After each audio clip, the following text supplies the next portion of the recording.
everyone, Brian Eckberg here with your daily demo. We're taking a look at 2010 FIFA World Cup South Africa. Luke did, I got that correct the first time. Amazing. You're the producer on the game, and you're here. Thank you for being here. We appreciate it. My pleasure. All right, so World Cup game. Obviously, the big tournament is coming later this summer. You guys are working on a World Cup game. High level, what was the goal for World Cup this time around? The goal for World Cup this time was to make sure we brought the authenticity of the tournament to the console, to the user. For the first time, you can play as all 199 teams that participated in the World Cup qualification. That's actually up from 127 from World Cup 2006. So we've made a big step forward there. So you can play as the Englands, the Brazils, the USAs, and the Vanuatus of the world. Right.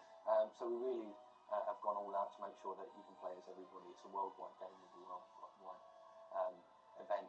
All right, well, don't keep us hanging. Let's kick this game off. Right, so another big thing for us was to take the gameplay from FIFA 10 and improve on what they had. So there was quite a few complaints that and exploits that the users found. So our first focus was to improve a lot of those things to make sure we were giving the user experience, the users the experience they wanted. So things like chip shots, finesse shots, goalkeeper positioning, refereeing, and so on. We've improved massively. It seems like year in and year out, the FIFA team's always talking about goalkeeper improvements. Goalkeepers improve year in and year out. What's the goal this year? The goal this year was to really make the goalkeepers have that positioning realism that we felt it was lacking. It was also just to improve and just generally add to the realism and the complexity of the goalkeepers. So really to focus on getting it as accurate as possible. Okay. So in addition to improving the core engine, what we worked with the gameplay team on providing was some authentic World Cup gameplay improvements, things like altitude. So we know that going to places in South America, such as Ecuador and so on, will make it more tricky, basically because of the playing conditions and the altitude that users will experience, or players will experience in the real world. So the ball will actually move differently. We try to replicate those physics within the game, so it will move straighter and faster.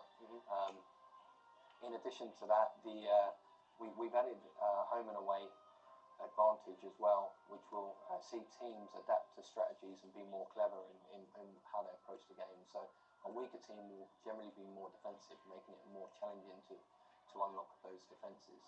I know we're in the single player game here, but while we're here, let's talk a little bit about what you guys are doing online, because there's a lot to talk about, right? There is a lot to talk about. So today we're pleased to announce that for the first time you're going to be able to play in a full online World Cup tournament. So that's the group stages, the 3 group matches, so you will progress through. If you successfully get through those games, you're going to the knockout stages, so the round of 16, quarterfinals, semi-final, and also the World Cup final. And ultimately, you'll be able to take your favourite nation on to win the World Cup. Some important things that we've also done to that mode is we've made it so that you don't have to play and be online for that consecutive experience. You can play one game. You can then leave the game for 1 or 2 days or 1 hour, depending on how your time fits around the game, and you can come back and progress from where you left off. So you can get through and come back to the game, which we're really pleased to bring to the users.